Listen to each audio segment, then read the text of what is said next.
Hello, আমার channel extra ক্লাসেসে সবাইকে স্বাগত জানাচ্ছি। আজকে যে বিষয় নিয়ে ডিসকাস করব সেটা হচ্ছে জিওমেট্রি উপপাদ্য নাম্বার 4। স্টেটমেন্টটা আছে বৃত্তস্থ চতুর্ভুজের বিপরীত কোণগুলি পরস্পর সম্পূরক। তো এটা প্রুফ করার আগে আমরা কিছু ডেফিনেশন জানবো। সেটা কি বৃত্তস্থ মানে কি? বৃত্তস্থ মতলব হচ্ছে বৃত্তের অভ্যন্তরস্থ। যেমন একটা অ্যাঙ্গেলের একটা শীর্ষবিন্দু আছে, একটা ত্রিভুজের 1 2 3 তিনটে শীর্ষবিন্দু আছে, একটা চতুর্ভুজের 4টে শীর্ষবিন্দু আছে। তো এরকম যেমন ফিগার থাকবে ততগুলোই হচ্ছে তার শীর্ষবিন্দু থাকবে। যখন এই ফিগারগুলোকে বৃত্তস্থ বলবো তখন 100% এদের যে শীর্ষবিন্দুগুলো আছে সমস্ত শীর্ষবিন্দু কী হবে না ওই বৃত্তের উপরে অবস্থিত হতে হবে। যেমন যদি আমরা বলতাম এই অ্যাঙ্গেলটা একটা অ্যাঙ্গেল হচ্ছে বৃত্তস্থ কোণ, তখন আমরা বলবো যে এই সে এ বি সি, তাহলে এ বি সি অ্যাঙ্গেলের বি হচ্ছে শীর্ষবিন্দু, তাহলে সেটা কোথায় থাকবে না সেটা বৃত্তের উপর থাকবে। সিমিলার কেস আমরা ত্রিভুজের ক্ষেত্রে কি করতাম, এইরকম ত্রিভুজের তিনটা শীর্ষবিন্দু বৃত্তের উপর অবস্থিত। চতুর্ভুজের ক্ষেত্রে কি করব আমরা, এইরকম 4টে শীর্ষবিন্দু বৃত্তের উপরে অবস্থিত। তাই এদেরকে বলা হয় বৃত্তস্থ ফিগার। দ্যাট ইজ বৃত্তস্থ কোণ হতে পারে, বৃত্তস্থ ত্রিভুজ হতে পারে, বৃত্তস্থ চতুর্ভুজ হতে পারে।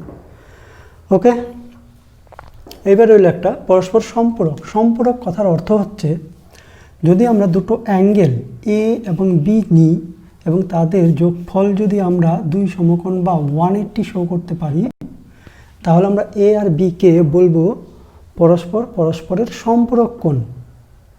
ক্লিয়ার? ঠিক যেমনটা পূরক কোণের ক্ষেত্রে আমরা ইউজ করেছিলাম, that is A plus B যদি 90 হয় তাহলে এ আর বিকে আমরা কি বলি, পরস্পরের পূরক। তেমন এ প্লাস বি 180 হলে আমরা এ আর বিকে বলবো পরস্পরের সম্পূরক কোণ।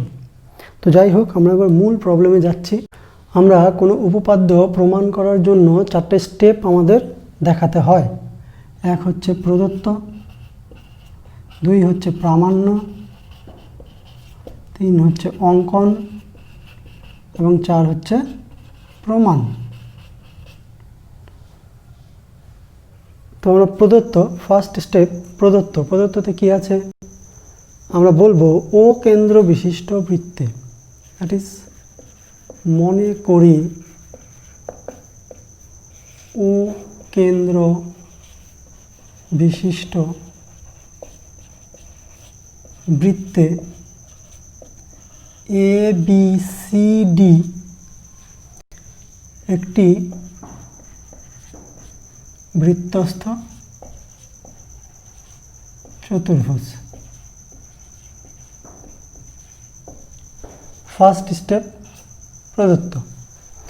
সেকেন্ড স্টেপ প্রামাণ্য। প্রামাণ্য কি না, প্রমাণ করতে হবে যে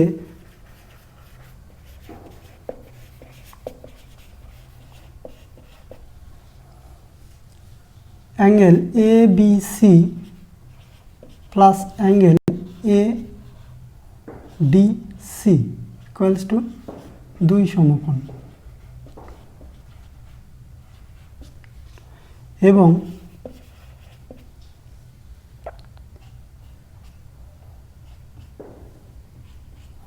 অ্যাঙ্গেল বিএডি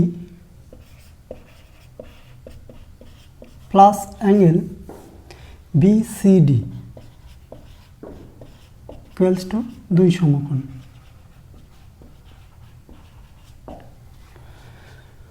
নেক্সট স্টেপ অঙ্কন। আমরা অঙ্কনে আসি।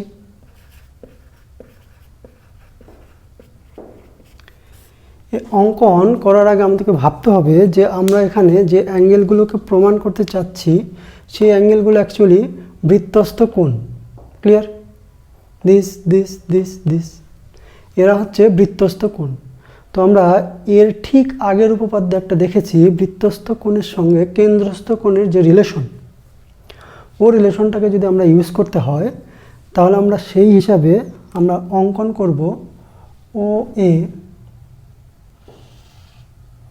এবং ও সি আমরা যোগ করব, ও এ এবং ও সি যোগ করলাম।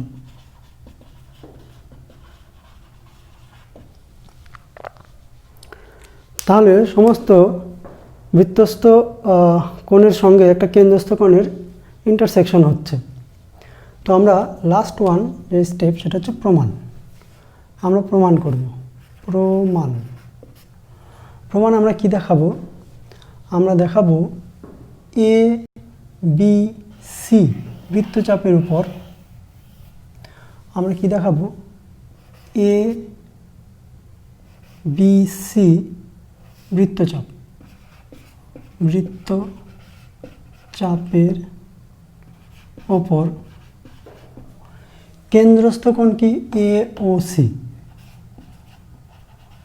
কেন্দ্রস্থ কোণ এ ও সি এবং বৃত্তস্থ কোণ কি? এ ডি সি এবং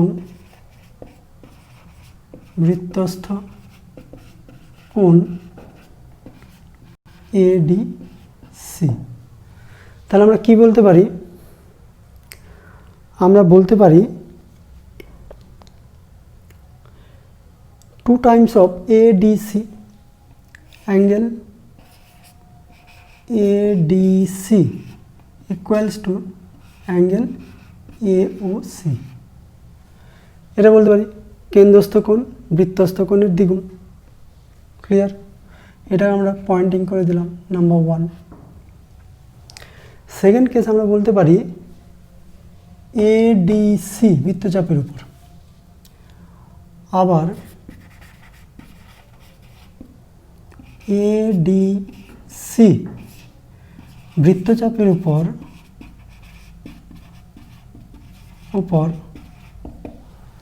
এক্ষেত্রে যে কেন্দ্রস্থ কোণটা আছে সেটাকে আমরা কি বলবো? এই কেন্দ্রস্থ কোণটাকে আমরা কি বলবো? না প্রবৃদ্ধ কেন্দ্রস্থ কোণ বলবো। প্রবৃদ্ধ কেন্দ্রস্থ কোণ বলছি কেন এটা বললাম? প্রবৃদ্ধ কেন্দ্রস্থ কোণ হচ্ছে অ্যাঙ্গেল এওসি। এওসি এই অ্যাঙ্গেলটাকে বোঝানো হচ্ছে এবং বৃত্তস্থ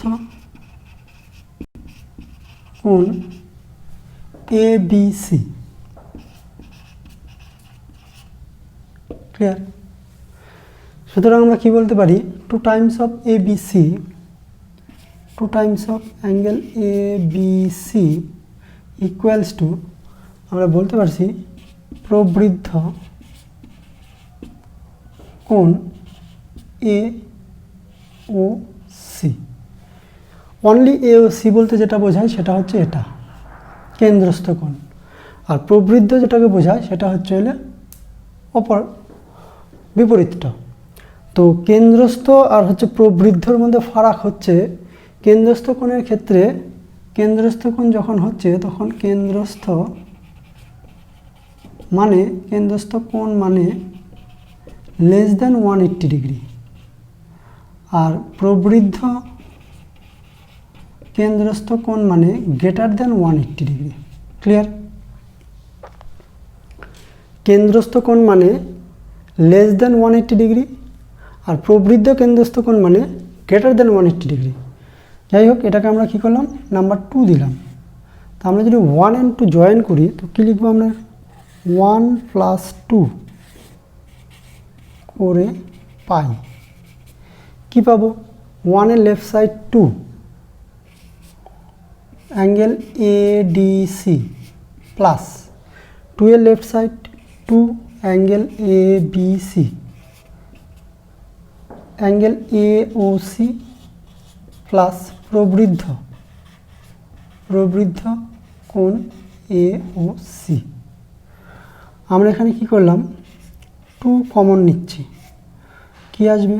angle A BC plus angle ADC equals to এই দুটোকে যদি জয়েন করি তো এই অ্যাঙ্গেলটা পেলাম। এই অ্যাঙ্গেলটা মানে হচ্ছে 360 ডিগ্রি, মানে আমরা বলতে পারি 4 সমকোণ। সিমিলারলি এপাশে 2 আছে, এপাশে 4 আছে, 2 ক্রস করলে কি হবে? Angle A B C plus angle A D C equals to 2 সমকোণ। তাহলে এটাই আমাকে প্রুভ করতে হতো।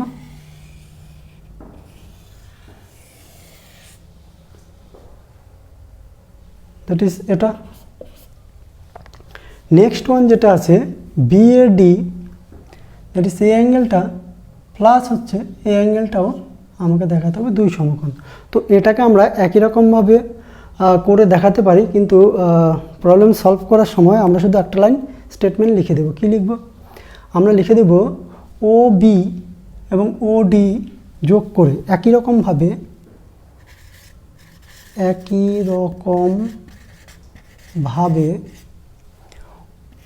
ও বি এবং ও ডি যুক্ত করে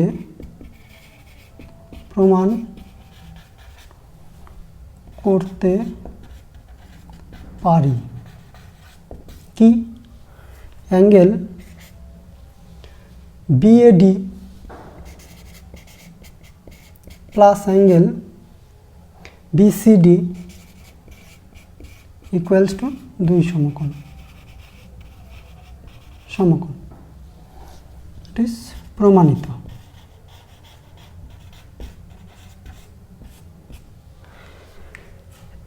একই রকম ডেসক্রিপশন যখন হয় তখন আমরা প্রত্যেকের ক্ষেত্রেই, মানে সেই সমস্ত উপপাদ্যের ক্ষেত্রেই আমরা কি করি, সেকেন্ড যে স্টেটমেন্টটা ওটাকে আমরা ডিসকাস না করে শুধুমাত্র এইভাবে নোট করে দিই যে একই রকমভাবে এটা যোগ করলে এটা পাওয়া যায়।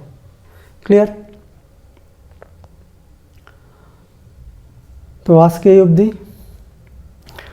একটা কথা বলছি, যেটা হচ্ছে যে আমার ডিসকাশন যদি সবার ভালো লেগে থাকে তাহলে আশা করি ভিডিওকে লাইক করবে, শেয়ার করবে আর অ্যাটলিস্ট সাবস্ক্রাইব করে রাখবে, যাতে কিনা পরবর্তী নোটিফিকেশন আমি ভিডিও ছাড়ার পরেই তোমাদের কাছে পৌঁছে যায়। সবাইকে ধন্যবাদ জানিয়ে আজকে এই টপিকস এখানে রাখছি। Good night, see you.